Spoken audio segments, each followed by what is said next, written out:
1887 کے عراق میں بننے والے پاکستان کے تاریخی کیتھیڈرل چرچ میں آج صوبائی وزیر اوقاف و مذہبی امور سید سعید الحسن شاہ کی زیر صدارت انسانی حقوق کے مناسبت سے سیمینار کا انعقاد کیا گیا۔ اس موقع پر تاریخی چرچ کے بشپ سبسٹین فرانسس شاہ نے گفتگو کرتے ہوئے کہا کہ صوبائی وزیر اوقاف و مذہبی امور سید سعید الحسن شاہ کی خدمات ہمیشہ یاد رکھی جائیں گی۔ پاکستان کی خاطر اکٹھے سفر شروع کیا اور اس پیغام کو ہر مسجد، مدرسے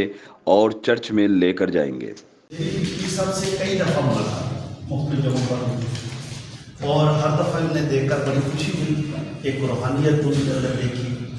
اور دوسروں کو بتایا۔ اور سب یہ صحیح بات ہے کہ یہ جس طرح سے بتایا ہے ہمارے اسپیشل بہت نے۔ صوبائی وزیر اوقاف و مذہبی امور سید سعید الحسن شاہ نے تاریخی چرچ میں توحید کی آواز بلند کی۔ اعوذ باللہ من الشیطان الرجیم، بسم اللہ الرحمن الرحیم، قل هو اللہ احد، اللہ الصمد، لم یلد ولم یولد،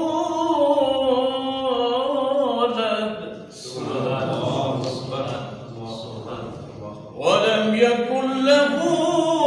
کفوا احد، قل هو اللہ احد، اللہ الصمد، لم یلد ولم یولد، ولم یکن له کفوا احد۔ آمنت باللہ، صدق اللہ العلی العظیم۔ انسانی حقوق کے عالمی دن کے موقع پر بین المذاہب کانفرنس میں وزیر اوقاف و مذہبی امور سید سعید الحسن شاہ کا خصوصی خطاب میں وزیر اوقاف و مذہبی امور سید سعید الحسن شاہ نے اسلام اور دیگر مذاہب کا تقابلی جائزے میں انسانی حقوق کی اہمیت پر روشنی ڈالتے ہوئے بتایا کہ اسلام نے انسانی حوالے سے آج سے 1400 سال پہلے ایک واضح لائحہ عمل دیا جس میں بچوں، عورتوں اور پسے ہوئے طبقوں کو خصوصی حقوق دیے گئے۔ بسم اللہ الرحمن الرحیم۔ محترم بشپ آف پاکستان و دیگر قابل احترام مذہبی پیشوا، السلام علیکم۔ مجھے آج بہت خوشی ہے کہ آج میں یہاں بنیادی حقوق انسانی کے تحفظ اور احترام کے حوالے سے اس تقریب میں شریک ہو رہے ہیں۔ جیسا کہ آپ جانتے ہیں کہ ہر مذہب بنیادی انسانی حقوق کے احترام کا درس دیتا ہے، تو وہ الہامی مذاہب ہوں یا غیر الہامی، سب مذاہب انسانی جان و مال، آبرو اور شخصی آزادیوں کے احترام کی بات کرتے ہیں۔ جودائزم یعنی یہودیت، عیسائیت، ہندو مت، سکھزم اور زرتشی مذہب کسی نہ کسی صورت میں انسانی حقوق کے تحفظ کی بات کرتے ہیں۔ اسلام سب سے آخر میں چونکہ آنے والا الہامی مذہب ہے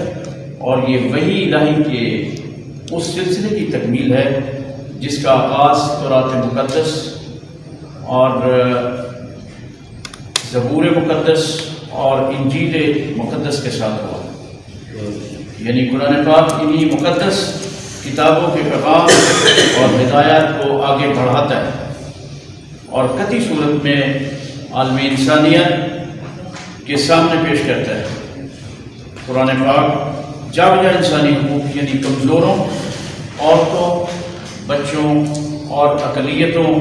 اور دیگر مذاہب کے احترام اور تحفظ کی بات کرتا ہے، اور انسانی جان کے احترام کے حوالے سے قرآن کا پیغام بہت واضح ہے جس نے ایک انسان کی جان بچائی اس نے گویا پوری انسانیت کو بچا لیا، اور جس نے ناحق ایک انسانی جان کو ضائع کیا اس نے پوری انسانیت کا قتل کیا۔ میں سمجھتا ہوں کہ رائٹ ٹو لائف کے حوالے سے اس سے زیادہ واضح اور طاقتور آواز بلند نہیں ہو سکتی ہے۔ قرآن وہ پہلی ڈاکیومنٹ ہے جس نے عورتوں کے لیے جائیداد میں وراثت مقرر کر دی، اور یہ اس ماحول میں کیا گیا جہاں بچیوں کو زندہ درگور کیا جاتا تھا، جہاں جوان اور بیوہ عورتوں کی خرید و فروخت کی جاتی تھی، انہیں جسم فروشی پر مجبور کیا جاتا تھا، ان کے اعضاء کی میوٹیشن کی جاتی تھی۔ اسلام نے آخر ان سب قبیحہ افعال کا خاتمہ کر دیا اور عورتوں کو برابر درجے کا انسان تسلیم کیا، ان کی جائیداد میں وراثت کا حقدار قرار دیا، شادی کے لیے ان کی مرضی ضروری قرار دے دی، اور عورت کی مرضی کے بغیر شادی کو باطل قرار دیا گیا۔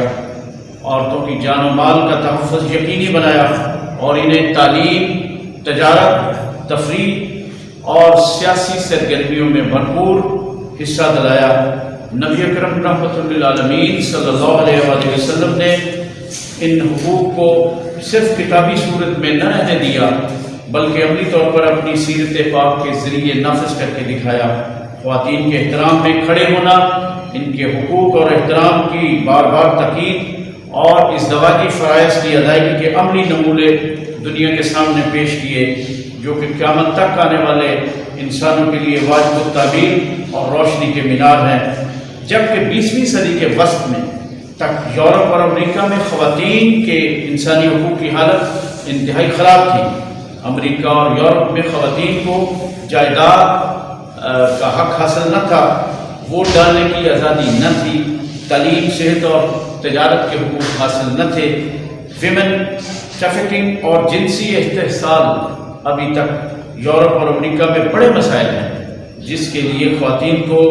جینڈر ایکویلٹی اور ویمن رائٹس کے لیے بڑی زوردار تحریکیں چلانا پڑیں اور قربانیاں دینا پڑیں، مگر افسوس کہ ابھی تک خواتین کے حقوق یورپ اور امریکہ میں ایک بہت بڑا سوالیہ نشان ہے۔ یورپ اور امریکہ میں خواتین ابھی تک جنسی تشدد، استحصال، ریپ اور معاشی ایکسپلائٹیشن کا بہت بڑا نشانہ ہے۔ میں درخواست کروں گا، اگر ہم خواتین کے حقوق کو محفوظ بنانا چاہتے ہیں تو ہمیں قرآن مجید خصوصاً سورہ نساء اور سیرت رسول اکرم صلی اللہ علیہ وسلم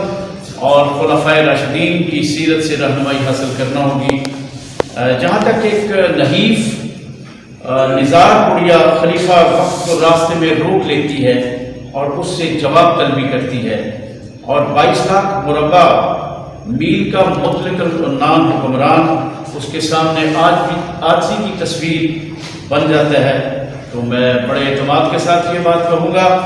کہ قرآن مجید نے انسانی حقوق کے عالمگیر اعلامیے یعنی universal declaration of human rights جو 1948 میں پیش کیا گیا سے 1400 سال پہلے انسانی حقوق کے تحفظ کا وہ اہتمام کیا گیا جو بعد میں آنے والی ساری تحریکوں اور اعلامیوں کی بنیاد ثابت ہوا۔ اس طرح غلاموں کے حقوق کے حوالے سے قرآن مجید، فرقان حمید اور سیرت نبی پاک صلی اللہ علیہ وسلم نے وہ تعلیمات پیش کی کہ آج کی جدید دنیا میں اینٹی سلیوری لاز پیش کرنے کے باوجود بھی اسلام کے ماڈل کے سامنے کوئی مثال لانا سے قاصر ہے۔ نبی پاک صلی اللہ علیہ وسلم نے غلاموں کو اپنا بیٹا بنایا، معاشرے میں انہیں اور ان کی اولادوں کو احترام اور وقار بخشا۔ حضرت بلال، حضرت سلمان فارسی، زید بن ثابت، زید بن حارث اور اسامہ بن زید جیسے غلاموں کو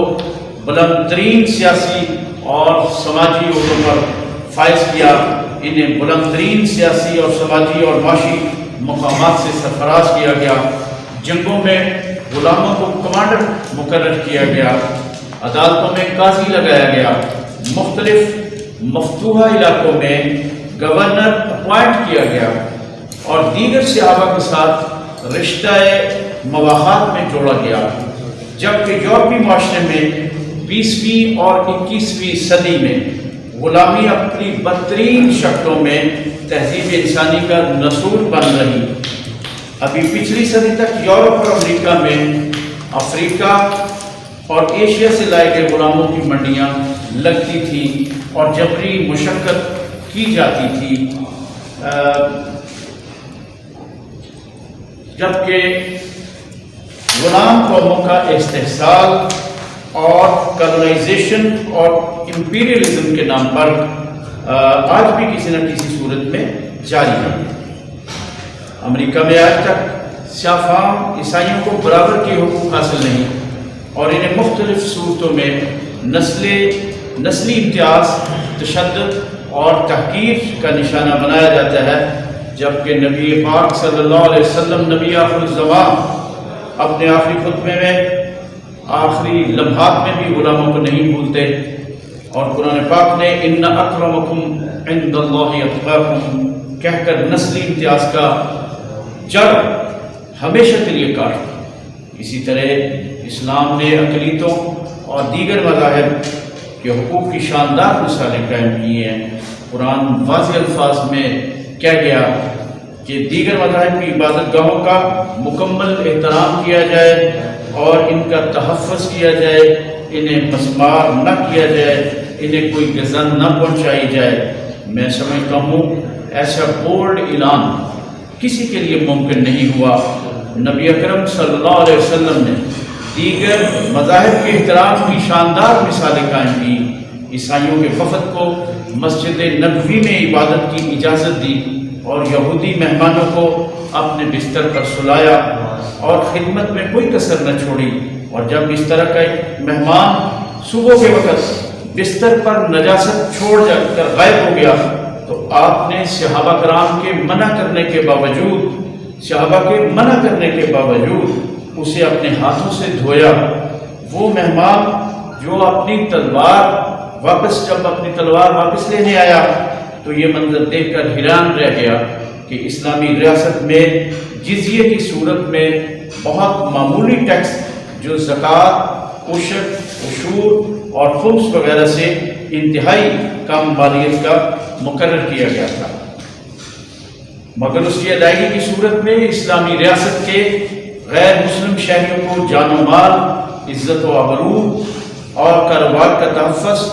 اور تمام شہری سہولیات کی یکساں فراہمی کی ضمانت دی گئی، جو کہ جدید دنیا کے لیے بہت بڑی تعلیم اور ایک روشن مثال ہے. بعض صورتوں میں جب کچھ علاقوں سے اسلامی ریاست نے قبضہ ختم کیا تو جزیے کی رقم شہریوں کو واپس کر دی گئی، جو کہ عالمی تاریخ میں بے مثال ہے. حاضرین کرام، یہ سب نکات اس بات کی غمازی کرتے ہیں کہ اگر ہم نے انسانی حقوق کو اپنانا ہے اور عورتوں، بچوں، کمزوروں، اقلیتوں، شہریوں کے حقوق کو انشور کرنا ہے تو ہمیں آخری الہامی مذہب کی تعلیمات سے استفادہ کرنا ہوگا اور تمام تعصبات کو بالائے طاق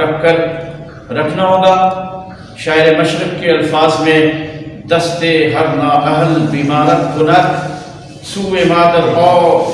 کہ اتمارت کند، یعنی آج اگر زخمی، لاچار، بیمار انسانیت نے شفا پانی ہے اور سکون حاصل کرنا ہے تو الہامی مذاہب اور خصوصاً آخری الہامی مذہب کے دامن عافیت میں آنا ہوگا. یہی میرا پیغام ہے اور یہی میری درخواست ہے. Thank you very much. بہت شکریہ ادا کرتا ہوں.